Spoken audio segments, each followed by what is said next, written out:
bien compliqué d'anticiper et l'agilité et tous ces frameworks, je trouve que c'est bien, mais quand tu te prends des événements imprévus comme le Covid, tu te rends compte que le produit c'est pas quelque chose de figé, c'est quelque chose de mou. Selon toi, les développeurs et les designers, c'est des forces qui s'opposent? Tout le monde voulait faire le Airbnb 2, après c'était le Uber 2. Bonjour et bienvenue dans ce nouvel épisode du calendrier de l'Avent du produit. Pour cette seconde édition, j'ai eu le plaisir d'échanger avec 24 nouveaux passionnés que vous découvrirez jour après jour. Et aujourd'hui, je suis avec Romain, qui est fondateur de Kakatoes Theory. Salut Romain, comment ça va? Salut Marceline, ça va et toi?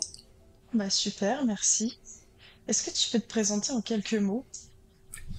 Oui, bien sûr, je suis Romain Tao, j'ai 35 ans, je fais du design d'interface professionnellement depuis une quinzaine d'années, mais sinon voilà, je suis un peu tombé dedans quand j'étais petit, je suis complètement autodidacte, j'ai vraiment zéro formation dans le domaine, mais voilà, ça m'a pas empêché de faire ce métier que j'aime tant aujourd'hui, qui tourne autour du design, du conseil et puis de la technologie. Est-ce que tu peux nous présenter The Kakatoes Theory pour ceux qui ne connaissent pas et m'expliquer quelles sont vos missions au quotidien? Alors, The Kakatoes Theory, en fait, c'est un peu une entité un peu bicéphale, j'ai envie de dire, puisqu'il y a une partie studio, formation, pour laquelle on travaille avec des clients, notamment sur tout ce qui est SaaS, MVP SaaS, pardon, c'est quelque chose que j'aime beaucoup faire, c'est en fait tous les débuts de produits, tout ce qui est vraiment conseiller les gens. Et il y a aussi une grosse partie communautaire, puisque pendant longtemps on a eu les design challenge que j'ai corrigé en live sur YouTube, c'était hyper sympa, et puis aujourd'hui les formations Figma, donc je commence vraiment aussi là au bout de 5 ans, si tu veux, à trouver le bon mix et entre les deux activités. Donc je dirais que ma mission principale c'est de continuer à travailler avec des clients, faire des belles interfaces, bien les conseiller pour qu'ils puissent avancer et transformer une idée en produit, parce que je trouve que c'est ça qui est fascinant, et ça me permet aussi du coup de nourrir cette partie formation, que ce soit avec des élèves en école ou en B2B, puisque tout ce que j'apprends avec les clients c'est autant d'exemples de choses que je peux retransposer ensuite dans mes formations. Et du coup, tu t'as dit que tu faisais des design challenge. Du coup, tu vas continuer? Oui, j'avais arrêté en fait en juin dernier parce que je sentais que j'avais un peu fait le tour du concept, si tu veux. Et là, je les relance du coup, mais seulement pour les personnes en fait qui participent à ma formation Figma que j'ai lancée, parce que j'ai été toujours embêté par le fait, si tu veux, d'enregistrer une formation mais qu'elle soit que descendante, et je trouve que c'est très important pour que les gens continuent à apprendre, de maintenir un lien. Donc je relance les challenges en fait, mais que pour les gens qui font la formation. Je verrai si je rouvre le concept plus tard à d'autres mondes, mais à d'autres personnes, mais c'est vrai que c'est comme ça prend du temps, et que là il y en a eu 50, je me dis t'as déjà une bonne base de connaissances, il faudrait que je vois comment je pourrais la rendre un peu plus digeste peut-être avec l'IA de ChatGPT, mais voilà, je le reprends sous un angle un petit peu différent, où là les gens vont pouvoir bosser un peu ensemble aussi au début, là où avant on était un peu plus lâché dans la nature, là on va commencer un petit groupe et tout, mais voilà, c'est réservé à un public plus restreint effectivement, mais ça me permet aussi de mieux m'occuper d'eux et de pouvoir y consacrer un peu plus de temps. Du coup, t'as dit que t'étais autodidacte. Comment t'as découvert le monde du produit? En fait, je l'ai un peu découvert par la tech. Moi, je suis un designer qui est venu au design parce que j'aime... je suis né en 88, donc souvent j'ai envie de dire que je suis un peu de cette génération. On est né avec le bruit du modem, et puis on est passé du vieux Pentium 333 au dernier MacBook aujourd'hui. Donc on a vu et vécu cette évolution, et du coup, je sais pas, ça a toujours été... facile pour moi, si tu veux, et j'ai un oncle en fait, il se trouve, qui faisait du Flash à l'époque où c'était hyper bien, hyper novateur au début des années 2000-2002.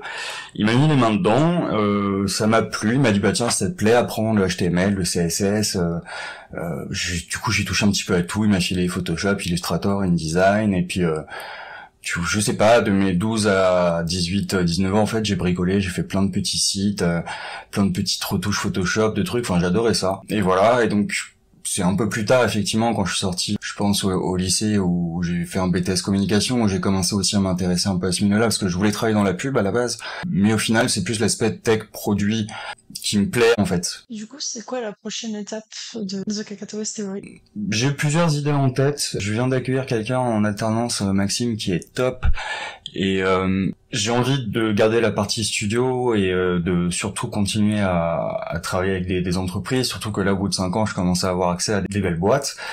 L'enjeu, je pense que c'est que KiKatOS commence à moins tenir à moi, à ma personnalité, mais aussi à ceux qui la composent, donc Maxime, et ensuite ceux qui, j'espère, pourront venir plus tard. Et puis surtout de continuer à être perçu comme étant des experts dans notre domaine, sachant que c'est un peu un domaine de niche, mais au final, on est très bon sur tout ce qui est product design, UI, Figma, no-code, low-code aussi. On sait connecter, si tu veux, les points et les univers, et je pense que ça, c'est aussi une des grosses forces de la boîte, et c'est aussi grâce à la communauté. Et du coup, pour terminer cette introduction, est-ce qu'il y a quelque chose que tu as appris sur le produit récemment? Que c'est bien compliqué d'anticiper et que l'agilité et tous ces frameworks, je trouve que c'est bien, mais quand tu te prends des événements imprévus comme le Covid, tu te rends compte que le produit c'est pas quelque chose de figé, c'est quelque chose de mouvant et qu'une roadmap peut tomber du jour au lendemain. Et c'est là, je trouve aussi, où tu vois les bons product managers, designers, les bonnes personnes qui savent aussi où s'arrêter, où prioriser, où faire des choix. Puisque au final, gérer un produit, c'est faire des choix, et parfois, y a pas de bons choix à faire, hein. Mais je trouve que c'est un peu dans l'adversité que parfois tu reconnais aussi les bonnes organisations produits.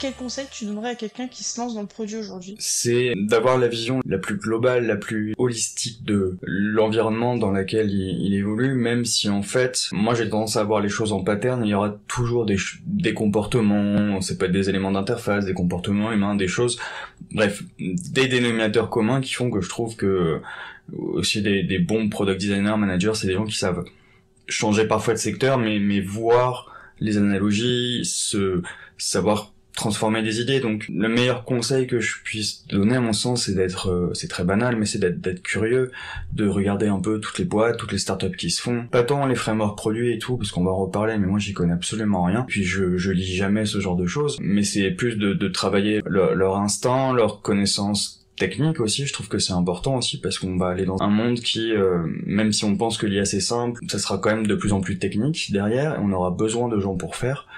Donc voilà, adopter une vision large et agnostique, j'ai envie de dire, sur les secteurs, les mondes dans lesquels ils évoluent, pour en comprendre les tenants, les aboutissants. Est-ce qu'il y a une erreur que tu as fait qui a changé ta façon de faire du produit? Ouais, en fait j'ai planté ma première boîte quand j'avais 21 ans, après avoir démissionné de Criteo. Et c'était l'Hashtagrat, j'en ai parlé souvent, mais c'était une boîte de location d'instruments de musique entre particuliers, parce que je fais pas mal de musique aussi. Donc voilà, ayant 5 guitares, 3 claviers, des pédales d'effet, en veux-tu en voilà, je m'étais dit que ça serait sympa si on pouvait se louer nos instruments, parce qu'en fait il y a pas mal de musiciens qui le font, et un peu en off. Puis c'était aussi l'époque du Airbnb, tu sais, tout le monde voulait faire le Airbnb 2, après c'était le Uber 2, enfin bref. Donc gros échec, parce que les assurances, pas possible. Si tu prêtes une guitare à 800 €, qu'on te la vole, qu'on la casse, qu'est-ce qui se passe? C'est très sensible, et t'es très attaché à tes instruments aussi parfois. J'ai pris plein de trucs, qu'il faut mieux lancer la boîte, lancer le service, imprimer les cartes de visite après, peut-être anticiper certains problèmes, mais voilà, c'est aussi la période où j'étais assez jeune, et puis c'est là où j'ai aussi énormément appris au final sur le produit, parce que j'étais vraiment au four au moulin, je faisais tout, le code, la strat, le commercial, tout. Sur ton site, tu parles de transformer une idée en quelque chose, mais est-ce que quand on transforme une idée sans prendre en compte les avis des utilisateurs, est-ce que c'est pas aller droit dans le mur? En fait, ça dépend énormément d'où tu parles. J'ai commencé ma carrière en 2009 en alternance chez Boursorama Banque. J'ai pas vraiment besoin de l'avis des utilisateurs pour savoir qu'ils ont besoin de vite avoir accès à leur RIB, à leur compte, etc., etc. Et on était en 2009.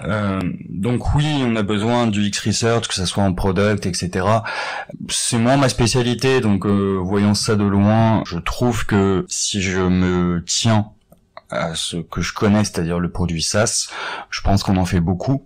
Bien sûr qu'on a besoin du X-Researcher, mais je pense que ça serait bien aussi qu'on en parle sur des domaines qui sont parfois plus utiles, comme, je sais pas, les services publics, et il y en a beaucoup qui bossent dans ces métiers-là, mais je trouve que malheureusement on forme des gens en école de digital à des choses que ils utiliseront malheureusement pas s'ils vont aller travailler dans une start-up, une scale-up, etc. Parce que quand tu sais comment ça se passe, ils ont pas le temps de faire des interviews, etc. Alors ça va de mieux en mieux.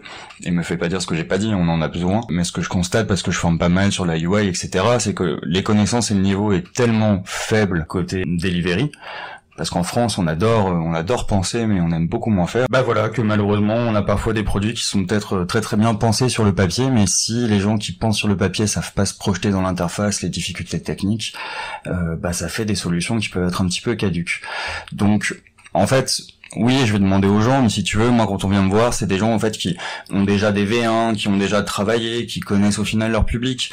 Donc je vais pas leur sortir 15 jours du X-Research en disant attends, est-ce que tu connais vraiment tes users, alors que le mec ça fait 20 ans qu'il bosse dans le domaine.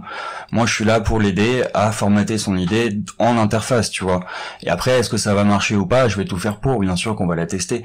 Mais je sais aussi qu'on a l'expérience pour créer des interfaces qui sont propres, qui sont droites et logiques, tu vois. T'as dit souvent dans tes précédentes vidéos que les développeurs avaient le pouvoir. Selon toi, les développeurs et les designers, c'est des forces qui s'opposent? Non, pas du tout. C'est des forces qui s'attirent, au contraire. Mais pour qu'elles s'attirent, il faudrait qu'elles se parlent ou qu'elles se comprennent. Donc ça, c'est aussi pareil, un problème de formation, mais qui revient à ce que je te disais avant. Comme les designers sont pas formés à la delivery, eh ben ils vont faire des maquettes sur Figma qui sont illogiques, ils vont créer en 1920 pixels, faire des titres en 24 pixels, les PMPO pareil, hein, j'en forme beaucoup, c'est pas du tout contre eux, mais c'est pas des graphistes, tu vois, donc quand on leur demande de faire des maquettes Figma, etc., ou sur Miro, bah le dev mais il se débrouille, quoi. Donc bon voilà, c'est un peu le serpent qui se mord la queue, j'en ai parlé énormément effectivement, mais pas de formation UI, pas de formation web, si tu veux, ils sortent d'école, ils savent pas comment marche un serveur, ce que c'est Internet, mais ils connaissent toute la biographie de Don Norman, donc c'est bien, mais voilà, ça fait pas des bons product designers après.